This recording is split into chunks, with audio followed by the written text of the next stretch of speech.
کا سوال ہے کہ اگر گھر کے قریب کسی کوئی اہل حدیث مسجد نہیں ہے تو کیا پھر کیا جائے اس سلسلے میں؟ اگر گھر کے قریب امام باڑہ ہے پھر کیا کیا جائے؟ کیا امام باڑے میں جا کر وہ بھی تو نماز پڑھتے ہیں؟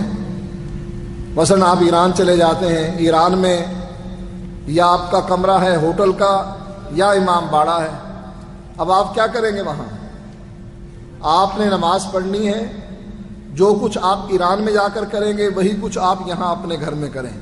اگر اہل توحید کی مسجد موجود ہے اور اہل توحید امام موجود ہے تو آپ اس کے پیچھے نماز پڑھیں، اور اگر اہل توحید موجود نہیں، امام ایسا نہیں، اس کے عقیدے میں خرابی ہے، تو بہتر یہ ہے کہ آپ اپنے گھر میں نماز پڑھیں، اپنے بچوں کو پیچھے کھڑا کر کے جماعت کروا لیں، یہ صحیح ہے بجائے اس کے کہ اپنی نماز کو برباد کریں۔